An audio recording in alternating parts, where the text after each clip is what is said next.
Hello, and welcome to Let's Talk About It. This is Taylor, your host, and welcome to the conclusion of the Q&A from Instagram. I will be answering your questions from Instagram with my chosen father, Robert. He is absolutely wonderful, and I'm so appreciative to have him in my life. Before we get into this final conclusion of this Q&A, I did want to share something personal a little bit that has happened for me. I've talked a little bit about my family and just wanted to share because I think it's a different kind of experience, but I'm also sure that people can relate in some way. And in case there is someone else out there in a similar position to me, I want you to know that you're not alone. As many of y'all know, I did not have a relationship with my father's side of the family growing up. And I was recently, so I met them once when I was like 19, and I don't really think I was ready for it. I really didn't know who I was, clearly. It was a really weird, overwhelming time for me. And I haven't really spoken to a lot of them other than, a few of my siblings and one of my aunts. And I recently, as of, I think March, maybe April, had gotten reconnected to my father's mom, my grandma. And she very, very quickly started declining in her health. She was diagnosed with cancer. She had previously had cancer and fought it and did treatment, and then it came back. And she recently passed away at the very young age of 64. And it's such a weird experience to go your whole life, what feels like your whole life, not having a relationship with someone, not knowing them, then developing that relationship within the last, very short months of their lives. And seeing so much of yourself in them. So I just want to share a little bit about her. Her name was Hilda, and she loved music. She sang, she traveled and sang, and she loved cats. She was a major cat lady, would feed all the cats, and also had chickens and a garden, and she loved her plants, and she really, really loves me and really, really wanted me to know that she did everything that she could to be in my life, that she always wanted to be a part of my life.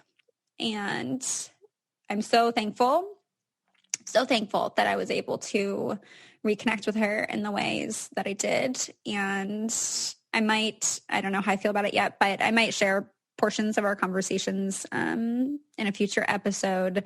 I did record them all, at least when I was home talking to her, because I just didn't know where things would go.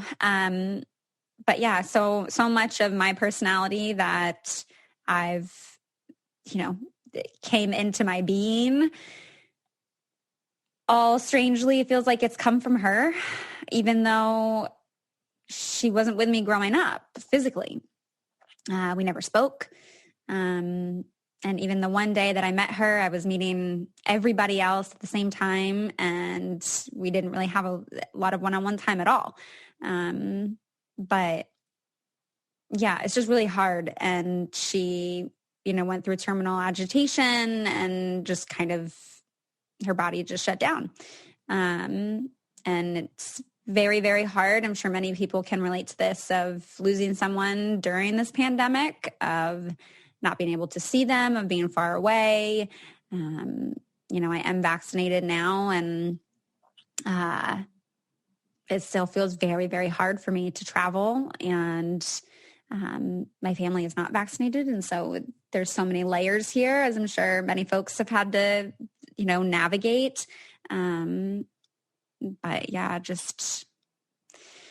I don't know. That's just been part of what's been going on in my life a little bit, and grieving that and mourning that. And I think is something maybe I will talk about in the future a little bit more, because developing that relationship with her in this way after going most of my life not knowing her was really impactful, and have also gotten reconnected to my father through all of this. And I know I've talked about him in the past a little bit with my siblings episode, but like for the first time actually FaceTimed with my dad over the last week and a half. So it's lots of life things happening. And hopefully some exciting news that I can share soon as well. Something I've been working really, really hard on.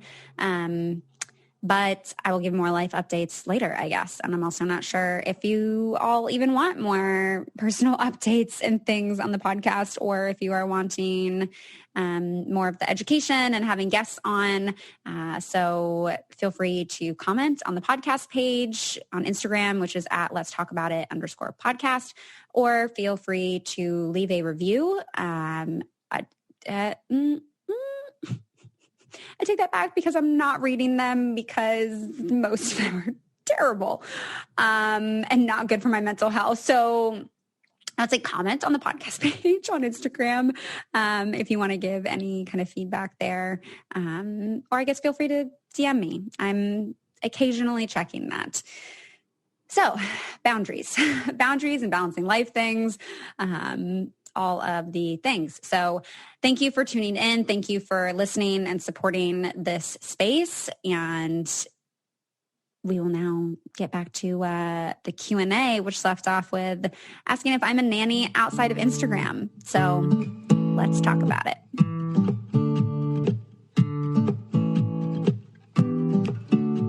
Are you a nanny also outside of Instagram? Yes. No, actually you're not, because we don't pay her. You pay me in dinners. And laundry. Yeah. I get paid in laundry services and dinners, yes. And the joy of the children. Did you learn anything from being canceled? Genuinely curious. I hate that term. I think we've spoken. I think I've answered that. We beat that horse. And if you're listening to part 2, if we're at part 2, go back to part 2. Go back to part 1. Mm-hmm. Yes, we are almost done with part 2. Thanks a lot, Tay. You now have me addicted to song pop. Oh my gosh.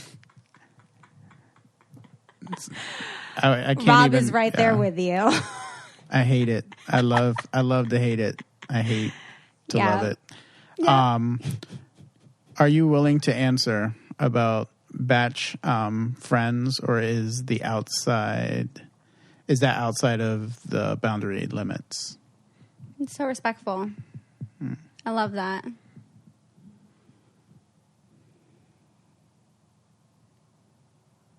Oh, so we're not okay. I want to speak my truth. I want to speak my truth. Mm-hmm.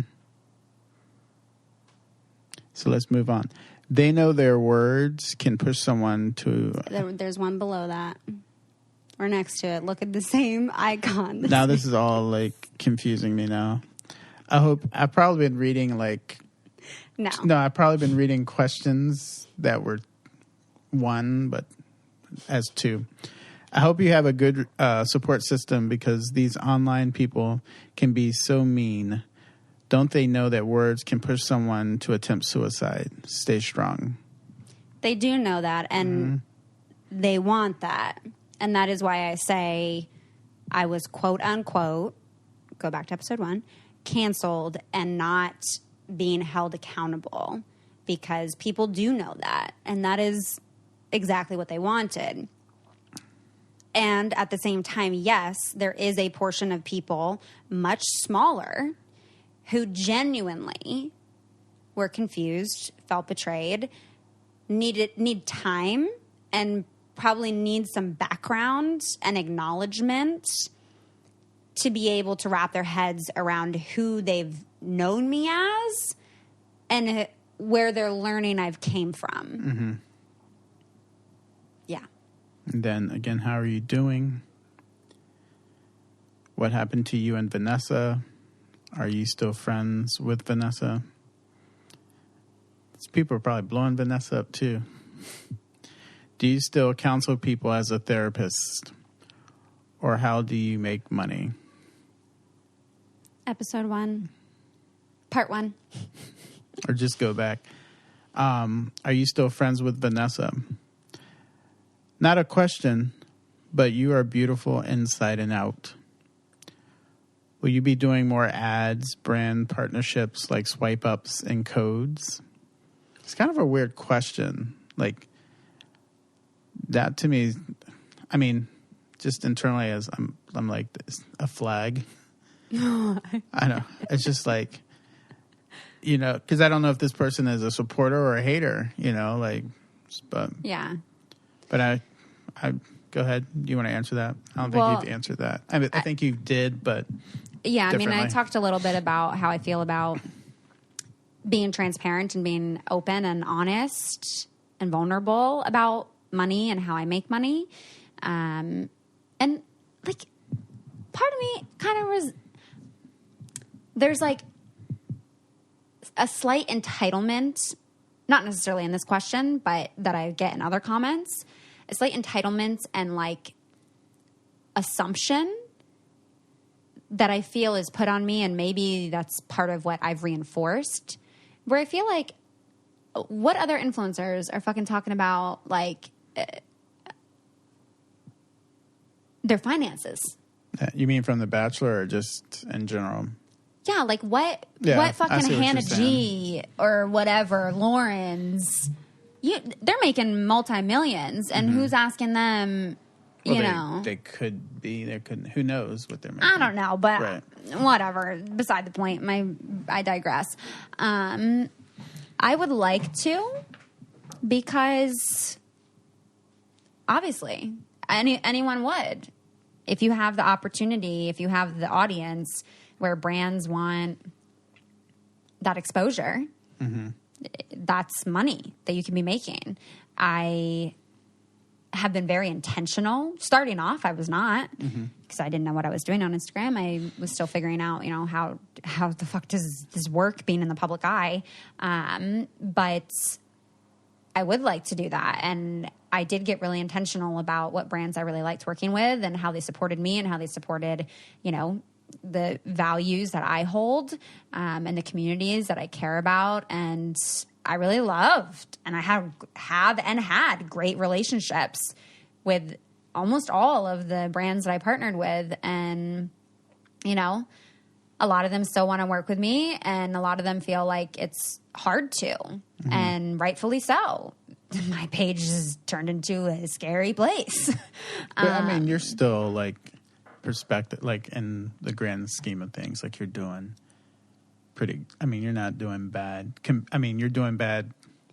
You're not doing as well as maybe a year ago. But I mean, in 6 months, you've made what, like, I think like. Wait, you gonna be telling people how much I'm making? I'm not, but like 12%, what 12% of the U.S. make in a year you've made of that group, you've made that in 6 months. So I don't know how much. You know how much you made. So only like 12% of the U.S. makes that amount of money a year. So you've done that. Yeah, well, I think majority of the income that I have this year is payouts from last year. And last year, brands finally cared about Black women. Cared with an asterisk. Right. So, yeah. Still, when you look at the proportion of folks from the franchise who look like me, minuscule. But I was definitely peaking, like I said earlier. And that was just baffling. And similar to this question about emotions earlier, like literally a week, the 2 to 3 weeks leading up to February 28th when the tweets resurfaced. February was such a busy month because it was Valentine's Day. And Black History Month. So I had a lot of ads that month. And I was burning out, plus all the Bachelor fuckery. And the 2 to 3 weeks leading up, every therapy session literally was like, I don't feel deserving of this. Was like, this feels like this is what like quote unquote successful is right now. Mm-hmm. And I don't know how to let myself sit in like worthiness of this. Like I was too scared to feel happy about it for fear that it would be taken away. My biggest vulnerability armor is foreboding joy. Mm-hmm. And it gets reinforced because then what do you know? End of the month, everything's gone. Away. Where I'm like, all right, I got to check my interpretation of that so I don't, you know, fuck myself. But it, yeah. I hope to be able to continue, you know. I try to do it with responsibility, and I also feel like that's even unfair that I feel the pressure to do it with responsibility when there are so many white women who have no responsibility in it, and they just get to do it just because. Yeah. And they don't give anything back. And I don't know if the first part of the question, if you just were avoiding it, but do you still counsel people as a therapist? Yes. Mm-hmm. All right. Are you still friends with Vanessa? How do you feel about losing so many followers this year because of your tweets? So I think right before February, I think I was at like 140. The month of February, I gained. I think I was getting close to 155. Y'all, I'm listening to this segment back right now, and I said 1. I really am just not. Math numbers is not my thing. I was at 2. So anytime here where I'm just now saying 1, I really meant 2. Okay? Numbers. I am now at 220, close to 220. What's that math? That's like 30,000. Sorry, I was getting the questions. I don't do math, but y'all do the math. What was the number? So I've lost a decent amount. Oh. I'm pretty sure the algorithm just doesn't give a fuck about me anymore. And my content just does not get seen to anyone. Well, it does to people comparatively. This is like all the fucked up things that like Instagram as like a business does to you, because it's like they're people, but it's also like it's all numbers and it's based on engagement. So yeah, my stuff, I mean, the engagement is so low. I feel freed from a lot of pressure to provide and perform and create from losing a bunch of followers this year. I also feel that this has helped continue, because I think this is like a continuous process of like screening through who is in this community, who is in this space. And, you know, in some ways, in the most absolute way, my lowest points of my life were shown to people. And the folks that stick around for that and that support and see my humanness means a lot. And those are the people I do want in my space. So in a way, it feels a little bit like spring cleaning. Mm-hmm. If I feel harmful to you, you don't have to be here. If you enjoy it, I hope you're here. If you relate, if you fucks with it, welcome. It is not going to be for everybody. Mm-hmm. So I feel a sense of freedom. I feel a sense of grief for my livelihood. I feel a sense of loss for folks maybe not being able to hold me in my humanness that I would have hoped that they would have, because they had followed me for the work I do today. And letting this intentional, strategic silencing and canceling of me to not take away the work I do today, but it did to some people. So I sit in a bit of frustration and hurt for that. Yeah. All right. What happened with the guy who was staying with you? Seemed to really like you. Are you still friends with Vanessa? I think this actually, you did 2 pages. Yeah. It's the same. Yeah. That was the same one. Can you tell us more about your PhD program? What are your goals? My PhD program, let me see. I asked the question. I just want to see, is there another screenshot after this? How many? We'll go through these quicker. It's going to be 3 episodes. I've been trying. Go ahead. Yes, I love my PhD program, Modern Sex Therapy Institute's PhD in clinical sexology. And my goals, my dissertation starts in August and still working that one out. But it's hard because I've never really been a goal setter. My only goal was to get fully licensed, and that was my career. And that got derailed when I decided to go on the show. And then in 2019, I went back to it, and it felt like this momentous milestone. And I never thought I'd be going for my PhD ever. And in this last year, with experiencing some success, it felt like, at least financial success, I was like starting to develop goals. And I was like, wow, I could have a team. That could imagine the things I could do. Like with my brand, I wanted to have like a sex toy line, want to have a book, hopefully for my dissertation,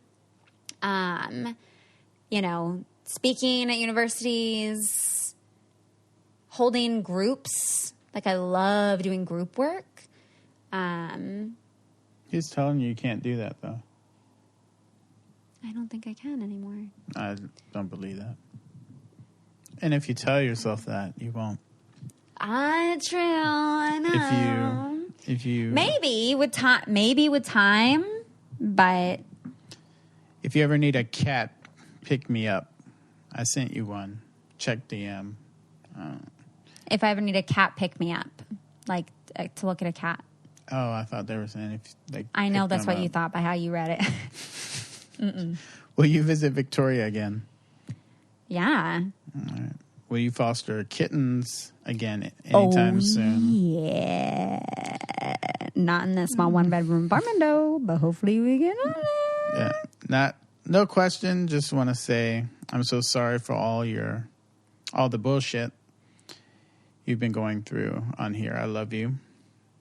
What do you think of Rachel and Matt James back together again? I don't care. Who's Matt? Not important, I guess. Bachelor. Oh, sorry. I don't watch. He was the first Black Bachelor. Oh, that's right. And then the girl had, favorite comfort movie. Oh, Moana. Oh, I thought you was going to say that crazy one you watched last night. No, Moana. And every time Naya's like, Moana's not my favorite, but it's still good. And I'm like, Naya is the best. Are you and Vanessa still friends? Are you going to move to Canada or visit Vanessa when the border opens up? There were several questions about me moving to Canada, so we can skip over any more of those. But okay. I was considering that, and restrictions got even tighter, which is good because pandemic. And I also know what you're going to say to this, Rob. And yeah, I just could not be that far away from Naya and Calais. Like, I know they would be fine. And I know that I should do the things in my life I want to do. But they don't have school. I ain't got nobody to socialize with between a pandemic. I don't trust nobody. Using my children. And yeah, I'm using them for my socialization. Yes, I am. And it's just, it's too hard to get back and forth. So maybe in the future, somewhere I would want to move to, yeah. But right now, no. Okay. No, just love, took your advice and canceled my counselor, found a new therapist, and I'm working it. So that's good. Okay. So no question. What products do you use for your hair? Struggle with my curls a lot. See, this is hard because... Now you're doing an ad. No. Oh. This is hard because I've seen other influencers do this, and they really stand their ground on it, and I admire it. And I'm like, yeah, bitch, that's right. Where they're like, no, I'm not tagging and doing other brands and sharing this information because that's dollars. Right. Because I'm making them sales, and they're not paying me. And it's a weird thing to come to terms with because it's not like you, my girlfriend, and you're like, yo, what's your hair product? This is like thousands of people. Right. So on one hand, it's like, oh, we'll still just share it, just share the love. But at the same time, I'm like, oh, but I should be getting paid for that. Respect. So I've shared it in the past when they paid me, and I ain't getting paid to answer, so I don't feel like I can plug it. I'm going to plug other things, but no.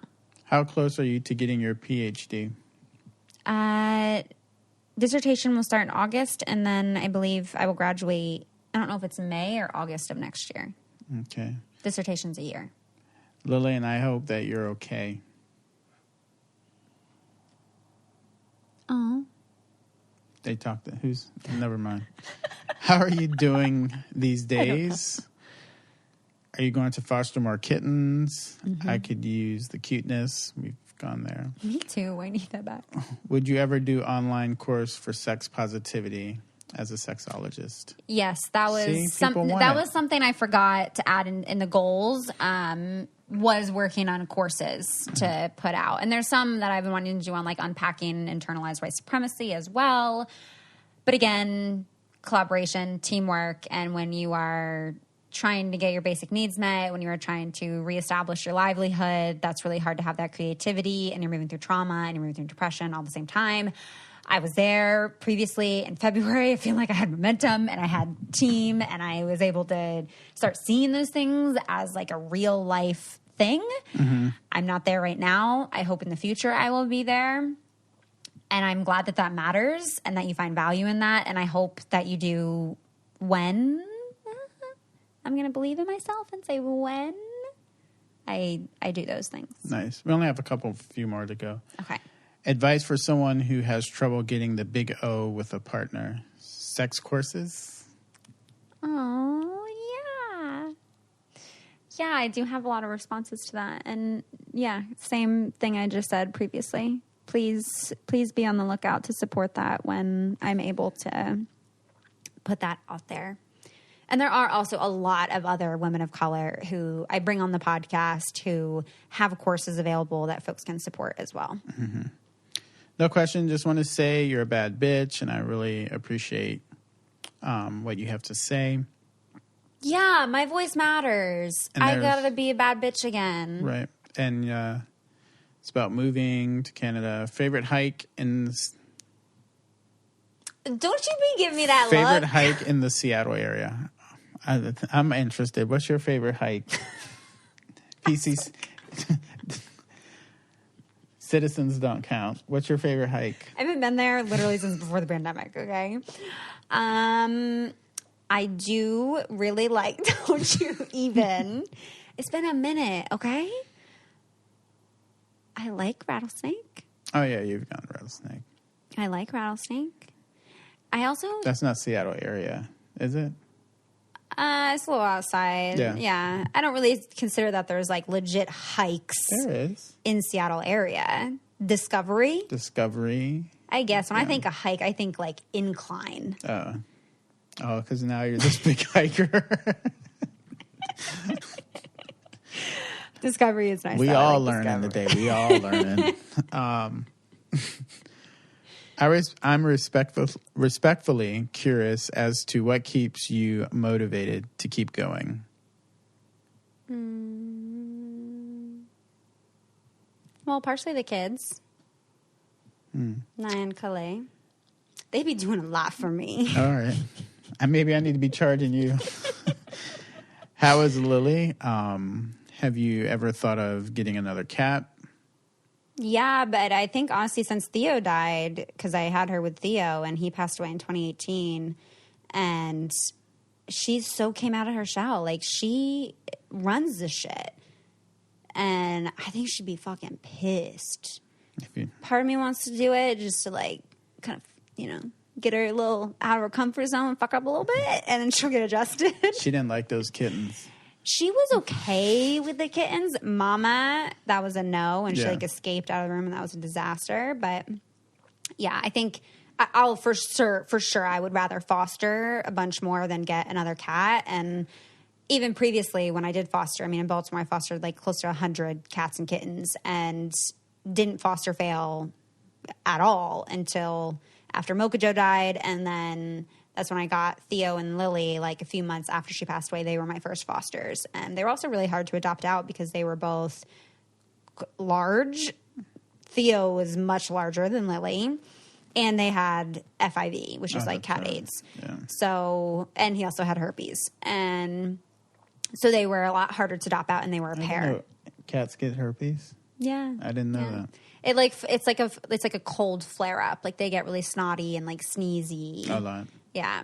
So they were hard to adopt out together, and I loved them so much. But I always felt really strongly that, like, you don't keep one because that's another one that you could be rescuing. Mm-hmm. So I'm fine with just Lily, and I would much prefer to foster a ton more and get a lot more cats, kittens, dogs adopted than just like start hoarding them all to myself. Yeah. Best and worst part of being a therapist? Best part, humanness, community, evolution. Worst part?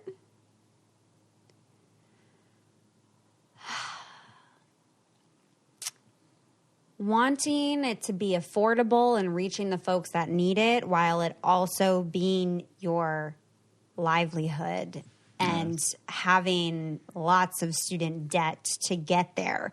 Worst part is it's whitewashed as fuck, that the education that you receive even still has stigma to it. When I reflect back on some of my education, learning about mental illness, how to that was stigmatized, and how I was taught you should be a therapist was mostly centered in white supremacy ideals of professionalism that inherently rob you of your humanness. And that is one of the most beautiful things you can bring into that therapy room with someone is your humanness. Mm-hmm. I would say that's the worst. And then I'm curious what keeps you on Instagram. Seems like you deal with so much shit. I'm curious as to what keeps you motivated to keep going. Yeah. I'm sure part of it is ego. Part of it is there's a lot of funny shit on there. Part of it is it's become part of my news intake. Mm-hmm. Part of it is connection. My friends, my family. You fucking sending me 1,000 things a day on that damn app. Sometimes I don't know what I'm like. I don't necessarily mean to send it, but yeah, like I'm still learning. Yes, you are. You are. Yeah, and I think also just again, like I've grown up with social media. So again, it's like when I look at it, it's like this whole documentation of my life and where I've been at. And I like documenting that. I'm sappy as fuck. Mm-hmm. So part of me likes to document that. And remembering that there are folks who do support me. And also it feels like a bit when I do show up, I'm fighting against all of those things that I hate by saying, fuck it, fuck what you say, I deserve to be here, I have worth, I will exist unapologetically, confidently, I'm here. Like that. And then, so then also, you're awesome, and I'm glad you came back to Insta. Lost my soulmate cat in 2018. How do you know when you're ready to find a new cat friend? Oh, give yourself some time if you need it. Another one about moving to Canada. How do you feel about COVID restrictions being lifted? I know things have been slower in Washington. How's school going? Great. Just want to say thank you for sharing your life with us, and fuck the haters. See, people recognize their haters. That's so nice. We love feel you. bad you even reading some of these. I'm like, oh, I don't know. Is that okay to say? People are going to be upset at me when I didn't even say it. But like, people are going to be upset that people like me. You got the receipts. What's something you were grateful for today? Did you end up showering?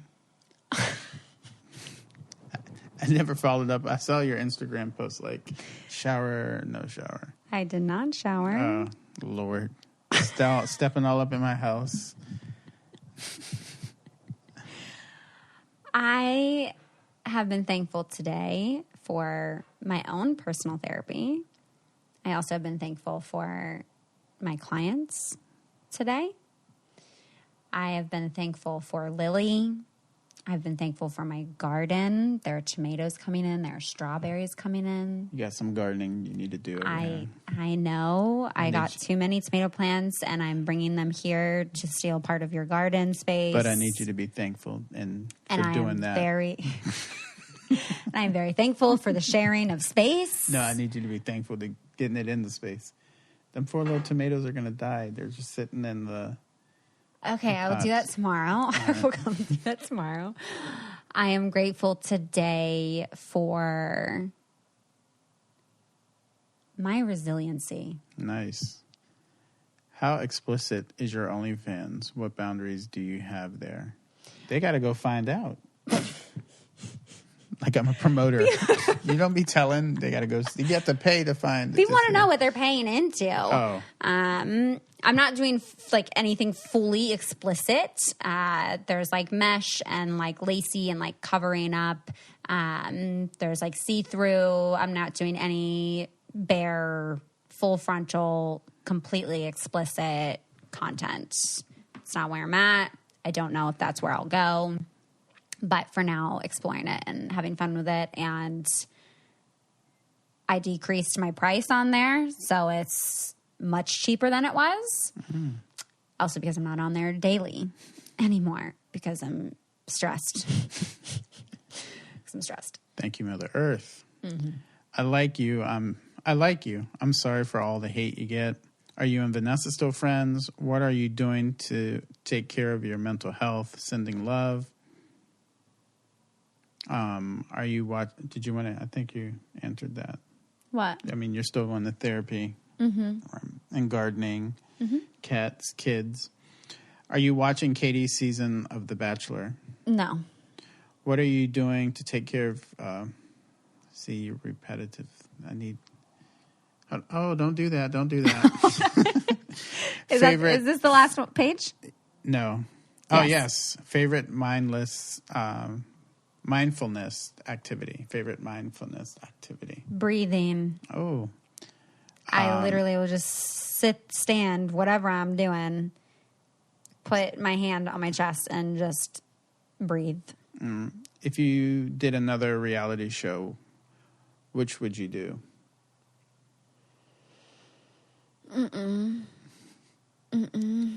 Have your boundaries been helping? Yes. How are you? We've answered that. What are your favorite little getaway parks in the Seattle area? Answered that. Just moved here, and I'm glad it seems like you are doing okay. So that was a lot of questions. That was a lot of questions. I think I want to ask just one question. It's not anything crazy.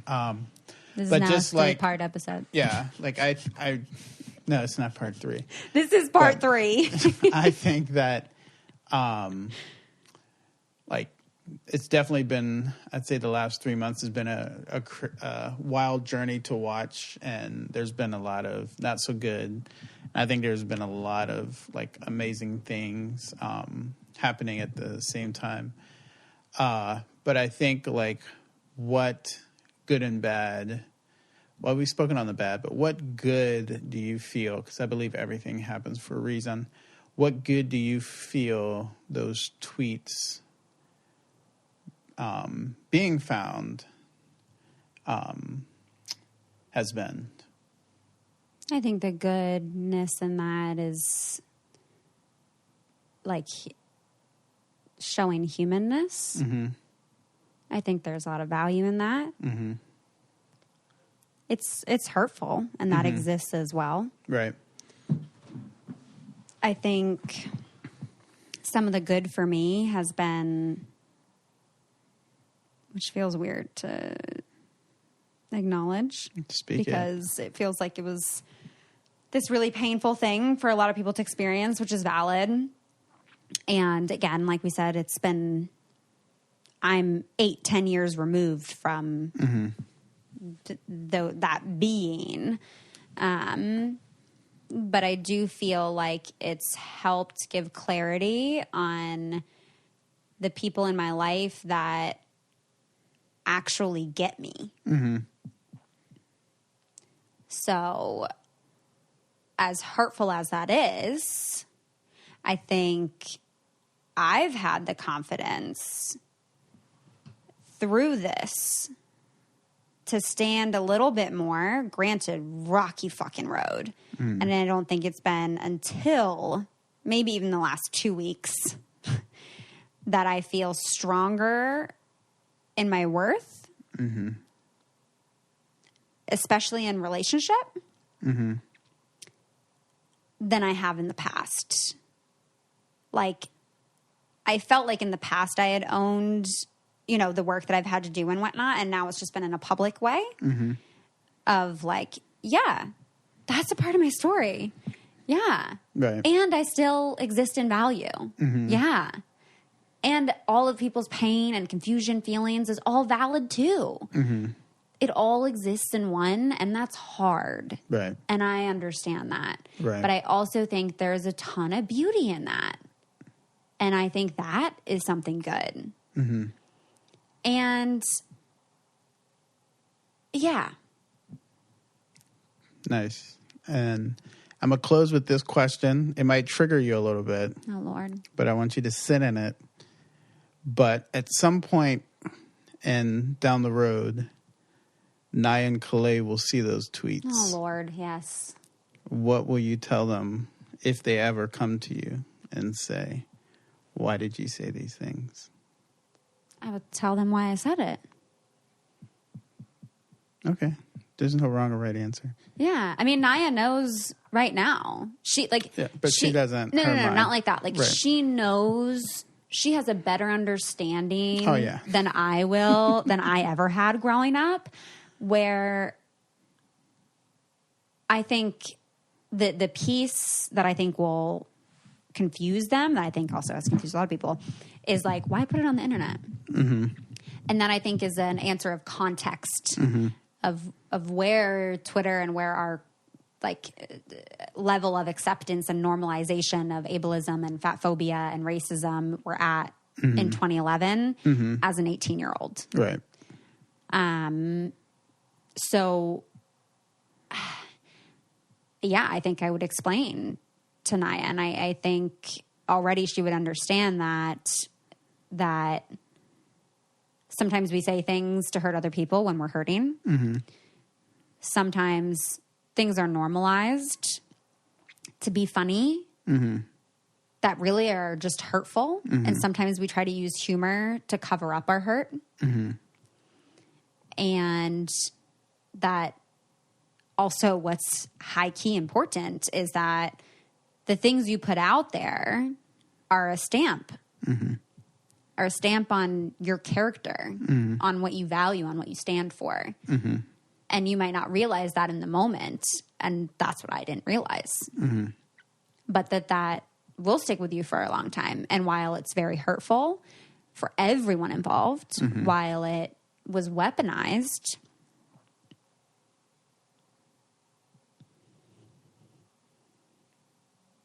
It's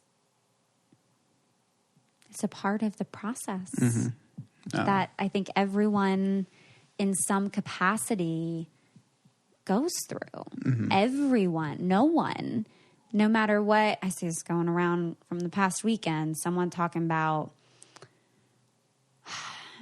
it's a privilege to grow up in a liberal household where you don't ever say anything wrong or make any mistakes ever. And that's bullshit because no one has a privilege of never making a mistake. What people have privilege from is experiencing any consequences of those mistakes because they sit in positions of privilege and power. So everyone will be human and will say or do something fucked up. And what I would want to explain to Naya or Calais is if anything like this were to come up for you, that is saying more about you and where you are at than anything about those individuals you're speaking to. Right. Or about. So I would want to encourage that as like we gotta talk about where that's coming from, about where did you hear that from? Why, what part of you is thinking that that's funny, or, how do you feel being friends with someone that says that? And asking them those kinds of questions and trying to hold some space for, obviously age appropriate, but of what this experience is. And I bet you, Naya, will remember me sleeping over here and, clearly not being okay. Like, I'm sure at some point, maybe she won't have memory, but I feel like she will, of like not really knowing what was going on, but knowing that something was off, was really not okay for me. Yeah. Kids pick up that. Yeah. Well, like, thank you for the opportunity. If my walk away from this is that, like, we all are going to trip, or, we all have to get up. I don't know what social media is going to be like when my children are older, but I got to be on it. Not to spy. I'm going to be on it. She's already, hey guys. Right. Not to spy, but just, I think a lot of parents get on there think, but just to further conversation, because our kids will mess up. We will mess up, but just turning it into a positive conversation and a learning moment, and hopefully deleting it later. Just because, even though it could have been a joke or just being silly or trying to fit in, but somewhere down the line it will make someone else upset. So we need to just make sure that we want to be careful what we put out in the world, because it will come back. Just because that's how karma works. So I don't know. I don't know if I'm supposed to close out the show, but I'll let you do. I guess however you close out. But thank you. I don't know, Rob. You've hosted this 3-part episode now. So are we on? Yeah, we're going on the 3rd hour. This is a 3-part episode. So, and God bless y'all for sticking through the 3 hours. If you have, it's gonna be 3 separate weeks. Oh, okay. All right. Thank you, because I don't have to record per minute now. All right. Well, thanks for the opportunity, and I'll let you close out your show. Yeah. All right, that does it for today's episode. Thank you so much for making it all the way through and keeping your ears, your hearts, and your minds open. It would mean so much to me if you could take a second or two after listening to this episode to leave a review on iTunes and let me know what you're enjoying about the show. I love reading, what your favorite episodes are, where you guys listen, and definitely feel free to share this with a friend. I mean, part of how we break down the stigmas around these topics is by talking about them, right? And sharing them with more people. So definitely share the podcast. podcast. And again, really wanting to include all of you in this podcast. So if you have questions or you want to share a thought or an experience, please send in a voice memo to ask.letstalkaboutit@gmail.com. And I'm really excited to keep having these conversations and breaking down these stigmas. So thank you all so much. I hope you have a wonderful rest of your week, and I'll talk to you next time.